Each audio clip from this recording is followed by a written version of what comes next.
Well, good morning and welcome to Coffee Chat with David and Kylie Knight. Good morning. So glad you were here with us. Yes, today is Friday, April the 16th, 2021. It's another Friday. Yay! You're excited.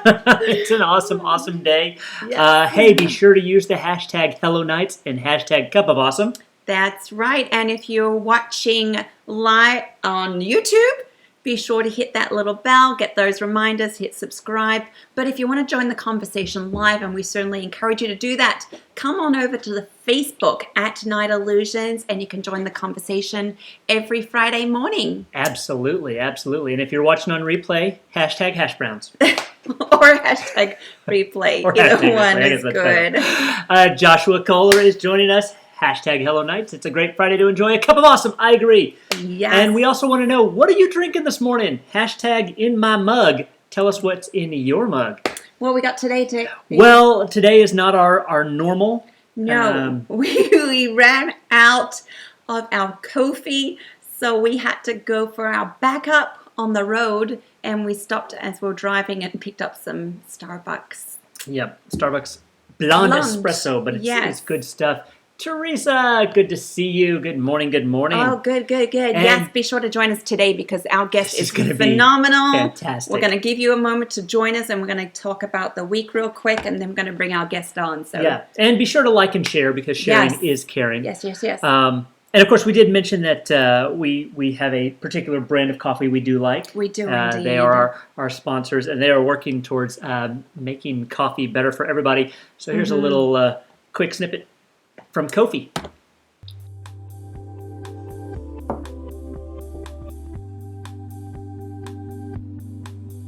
We're excited. All right, so here's the deal. It's been a crazy busy week. Oh, Teresa Smith has salted caramel cappuccino. Oh, that sounds really, really good. It does sound really good. Oh, I had one of those, several months ago from that's right, you did. Somewhere. From Starbucks, I think. Didn't you? And somewhere else. I think we're on the road somewhere, and I got one of those too. Yeah. Really good. Really stuff. good. Okay, so it's been 2 weeks since we were live with you guys. It has. Hard to believe. So much has happened. It's been a crazy whirlwind. Yeah. We're going to go through this kind of quickly because Yes. our guest is you're going to want to hear what he has to say, and he's a fantastic person. And he's busy, and we want to take as much of his time as we can. We do wish we could take more of his time if we could, but we don't want to abuse him. So, anyways, when we last left you, Yes. We were preparing for Easter. Right. We haven't even told you guys what we did Easter Sunday. Yeah. So wow. It's been my dream all my life to do an upside-down straitjacket escape. Yes. And for Easter, a local church invited us to actually do that. So 3 services, Sunday morning. David got strapped into it, straitjacket, put these harnesses around his ankles, hoisted about 20 feet in the air, and did the escape. Yeah. And everybody keeps asking me, how did it go? I'm out. So that's a He good sign. survived. I'm very thankful he didn't fall to his death. So it was a good day. There were a few moments of scariness as the winch dropped a little bit. Even people in the audience were going, I got a little scared because they said David slipped a couple of inches as the cable went up moved. and it moved off the... It was heart pounding. It was a little scary. It was really interesting the way the pastor tied that in to talking about Easter and the Great Escape. Yeah. So after that, we had last weekend we were in Livingston, Texas, right, for a student spring retreat. Mm-hmm. Joshua called it abracadabra, as they say. That's right. Yes. And it was an amazing time at the retreat. It was so good. And it was cool. We always love retreats when we get the chance to kind of interact with students and get to know them a little bit better. And this one was really fun because on the last night they did this campfire thing where the seniors kind of talked about their experience. And that was powerful. This is a group from down South Texas. So they started off, one of the first things that really struck me was when they started in high school. Yeah. That was the year that Hurricane Harvey came through, right? Yeah. Yeah. So they started with that and getting flooded, and that was the beginning of their high school. And then they ended with the pandemic. And all the struggles they've gone through in the last 4 or 5 years was really powerful listening to their stories. It really was. It really was. And it's hey there, Joshua. Good to see you. And Justin. Oh my goodness, it's party time here. I love it. Yeah, and one of the things that really kind of impacted me was that the idea of it was a smaller group. Like usually, especially student pastors are always like, let's get the biggest group we can to go to these retreats, and yada yada yada. And that's always a lot of fun. And this was a smaller group than they'd had in the past. Yes. COVID certainly had an impact on that. Right. And a lot of other things. But one of the seniors made mention of that. Mm-hmm. Like normally they kind of try to downplay that, but she mentioned it and she said, I'm actually kind of glad it's a smaller group because I like everybody here, and I feel like I can open up to all of you. Right. And she did. She was an interesting character. Absolutely. She described herself as an apex predator, and we saw her crying a couple of times. So it was interesting. Yes, indeed. But hey, why don't we go ahead and get to our guest? Absolutely. Because like I said, he's a busy man, but he's a fantastic person, and you guys are going to want to hear what he has to say. So I had the chance to meet this guy a few years back, and sometimes you meet those people who are going to do like just fantastic things, and then they go and do it. Grant and even more, way more than you even expected. Grant is one of those people. And so we're honored to have him. So will you guys please welcome our friend and now yours, Mr. Grant Skeldon. Hey, what is up, dude? Uh-oh. Good morning. Oh, there you are. There he is. Good to see you, man. Thanks for joining us. Hey. Sorry, my Wi-Fi is just acting up a lot right now. Oh, we know that feeling. Yeah, we have that a lot too. It's all good. It's all good. We will make it through. We will survive. Fantastic. But you're doing well, yes? Yeah, totally. I mean, I just got married 5 months ago and moved to Nashville and joined a new organization down here. Yeah, we are going to talk about that. Congratulations. We're excited. So let's jump right into it. Yes. And we've got a few questions for you. Yeah, so our favorite question to start off with is tell us your faith story. How did you come to know Jesus?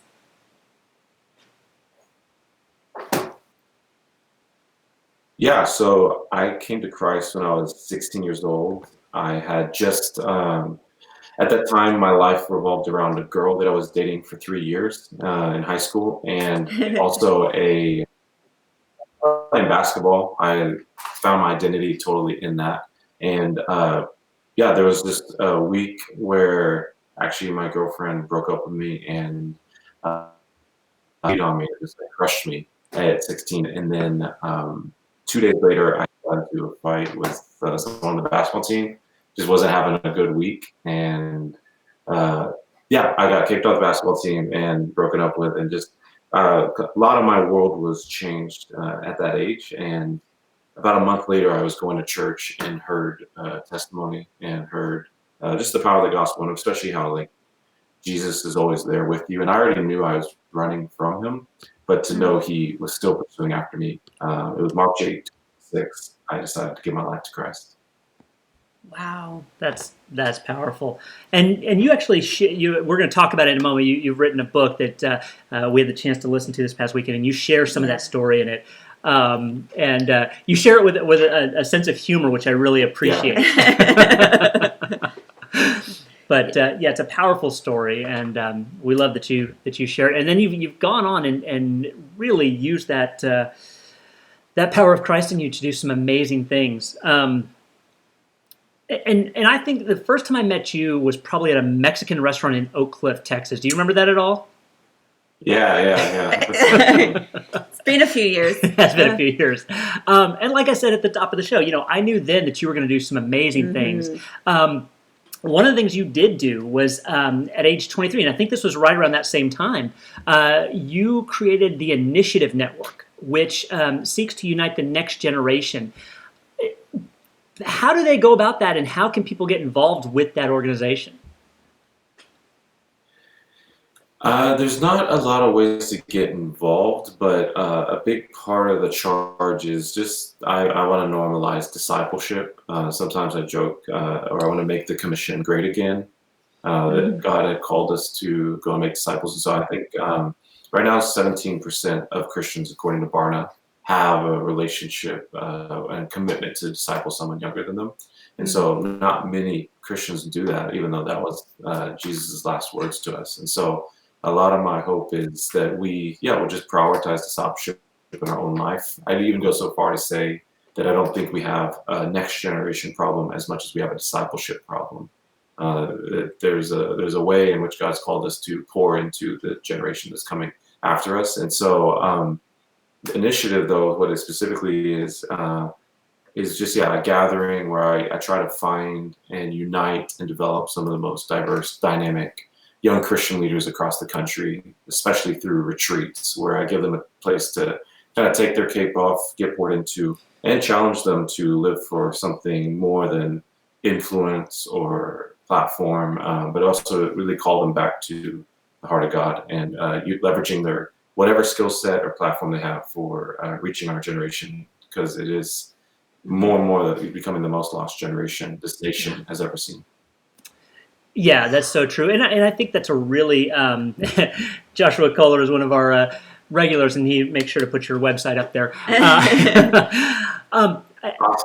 I think more and more, I love that idea of taking off their cape. Mhm. So often leaders in any generation, I think, feel that need to kind of be the superhero and be the person who's always doing, and rarely get the chance to kind of be poured into and kind of have that opportunity to kind of reflect and refresh. So I appreciate the fact that you're doing that. And Yeah. just kind of off topic, you've on topic, but you really have done an amazing job with that. I mean, you've got speakers in there, you've got authors, you've got musicians, you've got artists. So thank you for the passion and for the effort that you put into that. Mhm. Absolutely. So, just Thank you, last David. year in 2020, you got married and you moved to Nashville to become the next gen director for Q. So, for those who don't know what Q is, which is probably a lot of us, can you briefly explain what they do, what you love about it, and the interesting story that brought you to joining them? Yeah, that's a good question. So Q, I would say, focused on helping Christians just be thoughtful about how we engage in culture and have Mm. healthy conversations around what's going on in culture, especially since it's possible to be a Christian and believe very different things on very hot topics in our nation. And Yeah. so I remember when I first joined, one of the cooler topics I thought where I was like, wow, these are all three Christian leaders that have different views on the same thing, and it was if the church should or shouldn't close down because of COVID. Because and Andy Stanley was one angle on that conversation, who decided very early just to shut down church for the rest of the year, Mm. and many other churches followed suit because of the influence of Andy Stanley. But they said instead of his view was how we can love our neighbor well is just focus on the community, not focus on gathering, and we'll still do church because we are the church, but we're not going to keep going back and forth if we will or won't open. We're just going to, until 2021, you just can expect we're not going to gather in large gatherings to love our community and love our neighbor well. That was one view, biblical driven response to that hot topic. Then on the other side, they had John MacArthur. And John MacArthur, if you're familiar with Yeah. his biblical response to uh, the vaccine and COVID and mask and doing church and large gatherings. I mean, he's in California, Yeah. and Right. they were kind of had the government getting very involved with what they're doing and saying, you guys need to stop. And they were gathering, and it didn't seem like there was much social distancing, as well as congregation is fairly older, and so it's just like, wow, people were really surprised by what he was doing, but he felt like we shouldn't be giving up our like religious freedoms, and that the government was uh, putting some things in place that it shouldn't be. And so that Mm. was another angle. Again, two respected men of God, and then they had Francis Chan, who I just think was funny to add to the conversation, but he did have a different angle where he was saying stuff like, don't you guys think that maybe we're just putting too much emphasis on the gathering and making that church? Isn't church so much more than just gathering? Maybe we need to go into home churches, and this is proving that we've hinged too much on gathering, even that this is the big conversation. And so it's like three different angles. All good men and all many Christian leaders can have an affinity with their thinking. And so what I do love is Q creates a place to have those healthy conversations instead of we don't have those conversations and we don't have the relationship. We can't build a respect, at least for each other's views. Then it can lead to a lot of just talking bad about people or arguing with people on Facebook, which I have not met many people that have had their deep opinions or thoughts changed through Facebook. Personally. No. That's so true. That's so true. Yeah. Well, and you had, joining Q was kind of an interesting story for you, right? Yeah, so I mean, a big part of me joining was I've been gathering high caliber young Christian leaders from across the country through retreats, mostly 20-somethings. And for almost 2 decades, Gabe Lyons and Rebecca Lyons have also been gathering high caliber leaders. And it's just a unique group of, if I name some of the people in this group, we would all know them. They would be like household names, at least in the church world and in the Christian world, where he gives high profile, high caliber Christian leaders a place where, again, they could take their cape off and they could discuss what's going on in the world and the culture of their families. And his retreats are a lot nicer. They're for, again, bigger, high profile leaders than myself. But it is also tends to be a little bit older leaders. And so what's been really great is now we've merged our group together and I've come under Q so that we now start to do multi-generational gatherings where I'm bringing in the millennial generation, the Gen Z generation, and he has a lot of Xers and boomers. And so it's really cool to bring some of the most diverse, dynamic, multiracial, multi-generational leaders our nation has in various industries, and giving them, just a place where, for me, I love it because my young guys now get to find potential mentors and potential people to disciple them in their calling. So good. Fantastic. Much needed conversations. Absolutely. Yeah. And that's like, I mean, it's like you've done an interview or two before, because that's the perfect segue into my next question for you. Because anytime I mention your name to people, they immediately ask if we've read your book, The Passion Generation, which we actually had the chance to listen to last weekend. And I'll be honest, my biggest complaint is you don't read it. I don't want to hear your voice. They wouldn't let me. What's that? They wouldn't let me. Oh. That's okay. Yeah, but I do like the guy that they chose. He did a good job, though. Yeah, he did really good. He did a good job. And it is a great book. Yeah. It's actually really convicting in a lot of ways, but also very inspiring. And like I said before, it's funny and it's so good. And I know that one of your passions, which you've already mentioned before, is that Christians become disciples who disciple, right? And you're very strong on that statement about, if you're not making disciples, maybe you're not a disciple. That was a slap across the face. It really was. I almost went off the road at that point. So, what are and I know it's not necessarily easy, but what are some easy ways that our audience can begin to incorporate a rhythm of discipling in their lives? And honestly, how do you, as a very busy speaker and author, carve out that time for discipling? Yeah, and that's the great thing about. For me, I differentiate mentorship and discipleship because the two greatest excuses for why people don't disciple is they would say, I personally believe, or I found just an experience that there's not many married people with kids with a full-time job that feel like they have a lot of time. I mean, that your time changes when you get married. I'm personally figuring that out. Your time. Welcome to the club. Yeah, I mean, with kids, I can't. I mean, your time is gone. You do not have time anymore. Exactly. It's their time. And so it's true. It's true that people don't have time.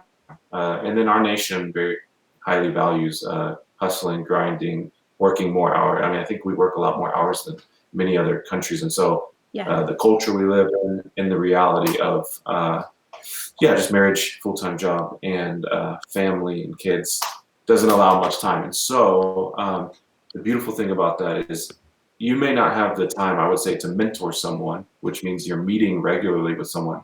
That would be like if Jesus said to Peter, hey, come and meet with me. And he did a weekly meeting or a monthly meeting.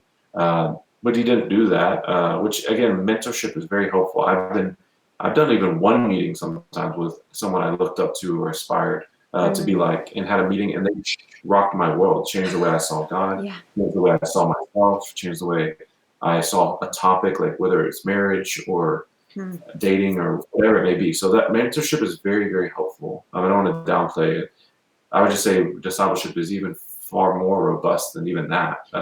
And so mentorship is come and meet with me. I would say discipleship is come and follow me. So ironically, if you say, man, I don't have much time and I got to carve out time and I'm actually trying to take things off my plate, I would say if you don't have a lot of time to disciple, then actually the irony is it means you have a lot of stuff to disciple because you have so many things you could include someone in and invite someone in. You have a stacked schedule. I'd be more worried if you don't have anything that you're doing, then it's going to be hard to disciple because you're not doing anything. But if you're busy, that means signing up saying, I could disciple some people because there's so much going on that I could include someone in. And so I encourage people to include someone younger in the faith in maybe your personal life, your work life, your family life, or your church life, depending on who the person is, depending on what they want to grow into, depending where you feel comfortable inviting them into.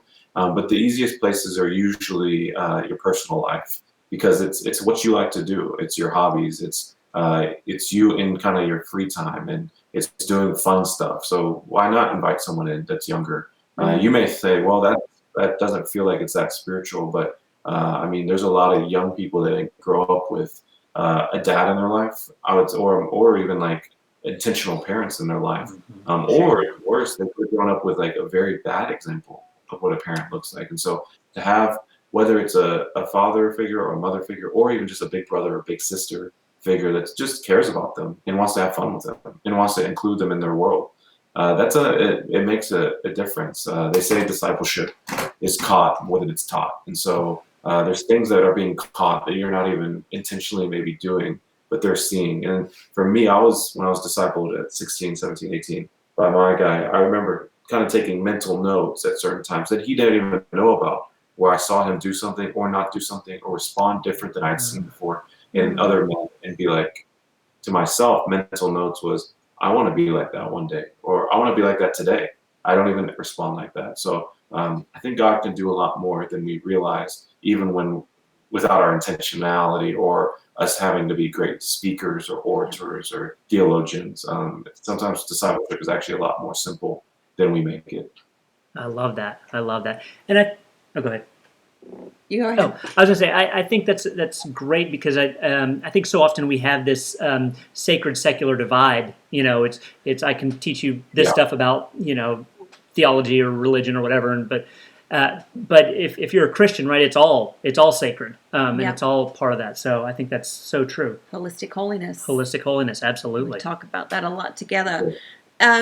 Your book is I'm trying to figure out who to recommend it for. And I was thinking about this as we're listening to it. And like, you're a millennial talking to not just millennials, but those who are not. And that's exactly who it's for. It's for everybody. So I would say if you're a student pastor, if you're a parent of millennials, if you're a millennial yourself, I think this book is incredible and a must read for everybody in any of those categories, because you speak to everybody in those. You go, I'm a millennial. I'm sorry. We do these things this way. Pay attention. And if you're not, these are why we are what we are, and you just explain it so well. My mind was blown. It was so good. Yeah, I agree. I absolutely agree. Yeah. It's funny because and you're okay. I would say the book is for older generations more than it's for young people. Okay. There is a chance. I actually do not enjoy writing, so it takes time for me to. I lose focus, and there's a chance I'll write a book that's more for young people that want to get discipled and want to disciple. But that book, by and large, is for pastors who are trying to reach millennials or Sure. Gen Z, parents who are trying to raise the next generation, Yep. and business leaders are trying to retain the next generation. And all I speak from, because I'm not a parent and I'm not, I mean, I did run an organization and have a lot of young people that work for me, but like, yeah, I'm just sharing, hey, these are the common complaints I'm hearing. And I'm just going to that generation, trying to figure out what's the root behind job hopping, leaving the church, failing to launch, not finishing college, whatever the complaint is, not voting. There's so many different questions that get asked. Yeah. And then just figure out what's the root behind it. I used to joke a lot as people talk about the next generation as if they're like animals, kind of like they can't understand them. Like, for example, it's kind of like, oh, look, guys, like 80%, like let's say whales, if we did what we did with, like 80% of whales are not going here anymore and they're migrating to this and they're not eating this anymore and 20% are this, and it always it's a lot of times just stats and numbers and concern.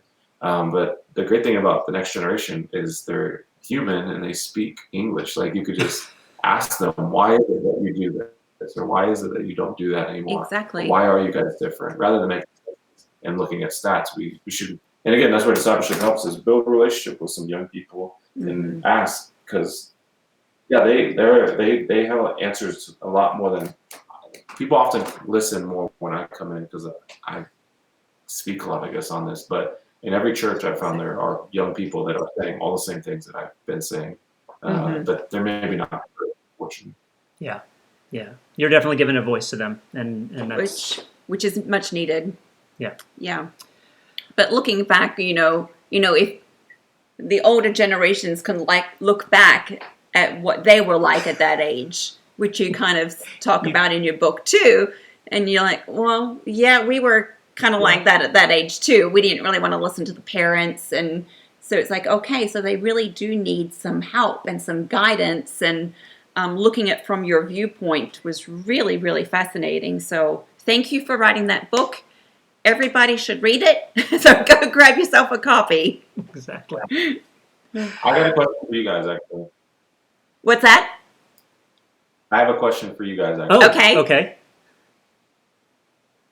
What, when you guys were, was there someone when you guys were growing up who either, one, saw a gift in you and like verbally told you, hey, I noticed this gift in you at a young age, or two, like just made an intentional effort to pour into you to help you, or three, I feel like you guys would definitely have some older people in your life like this that just opened doors for you, like kind of put their neck on the line and said, hey, I'm gonna get you into this opportunity at a maybe younger age than you thought you'd be ready, but I kind of believe in you.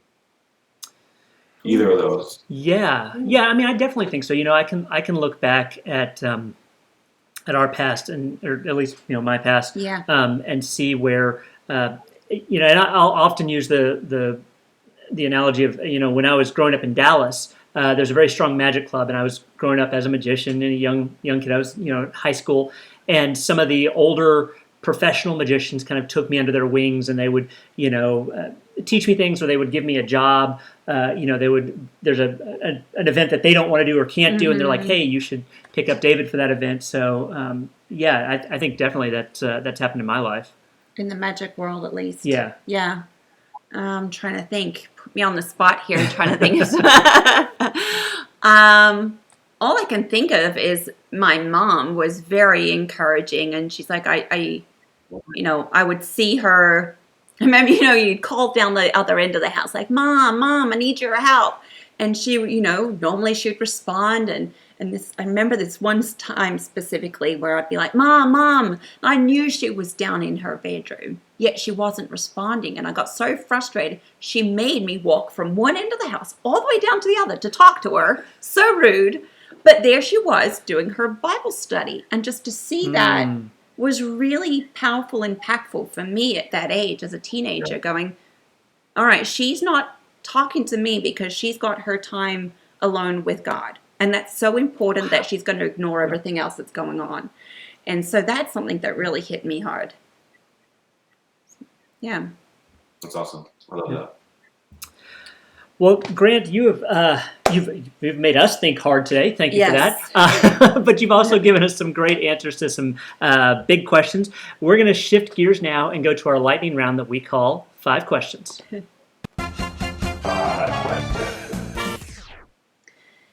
Okay, Grant, our first question is, what are you binge watching right now? The Falcon and the Winter Soldier. Anything Marvel, I'm gonna. Yeah, I'll watch it.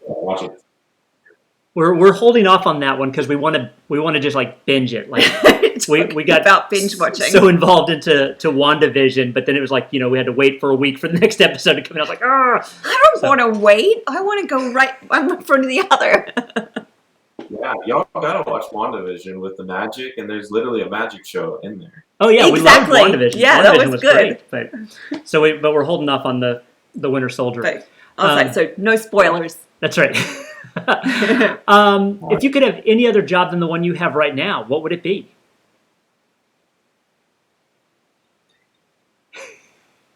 I'd probably do stuff in movies. I got to go to Pinewood Studios where they shoot all the in Atlanta, where they shoot all the Avengers stuff, and it was right after Endgame came out, literally the week after. And it was pretty quiet because there's nothing being shot, but it was just so cool. That was the first time I ever felt like, man, I kind of feel like I wish I did this instead. No, cool. Yeah, it's fascinating seeing all that behind the scenes stuff, isn't it? Yeah. Yeah, I love it. Cool. All right, question 3. What is your favorite to-go order?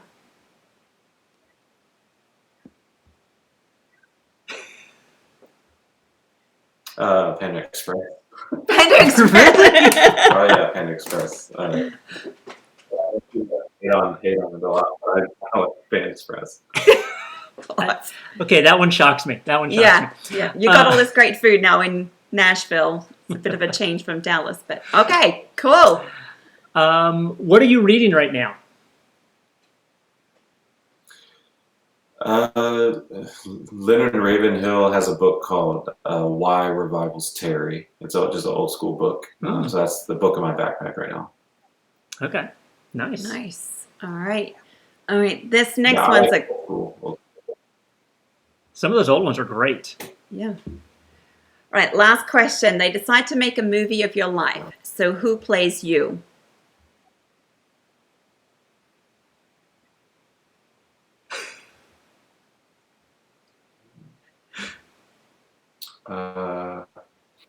Oscar Isaac. I don't know. I mean, it's kind of there's only so many Latino actors. Yeah. Or Pedro Pascal, the dude who plays. Oh yeah, I could see that. The Mandalorian. Nice. Yeah. Mandalorian. Yeah, I like him. He's a good dude. I like it. Very cool. I like that a lot. Well, Grant, we thank you so much for your time today. Yes. We thank you for all that you're doing for the kingdom. This is a real honor. Thanks for fitting us into your schedule, and sorry for some of the technical issues we were having on our end. But hopefully this was a good time for you. Definitely on my end. So thank you guys. You rock. All right. Well, thank you so much. And if we didn't get a chance to tell you this earlier, if you've got another moment and you can hang out in the green room, and we will be with you in just half a second, if that's cool. But if you got to go, we understand. Cool. All right. Well, there you go. That's Grant. He's fantastic. He's an amazing guy. We told you this was going to be amazing. Yeah, I love him. And seriously, check out that book. Josh Kohler put the link to it in the description. I think everybody who's watching needs to get that book. Yeah. If I was going to say Passion Generation. If you're the Passion Generation. If you're a millennial, if you lead a millennial, if you know a millennial. Exactly. There you go. That's it. Grab the book and read it. Exactly. And grab a highlighter because you're going to want to highlight the entire book. It's true. So you might need two because you go through them. Next week, we have Brian Abbey, who is with Slingshot Group, and he describes himself as eHarmony for the church and the pastor. So find out what that means next week on Coffee Chat. That's got to intrigue you, I'm sure. Great guy. All right, gang. Well, we thank you for joining us. We look forward to seeing you next week. Yeah, so have a great week, everybody. We'll see you then. Bye. Bye.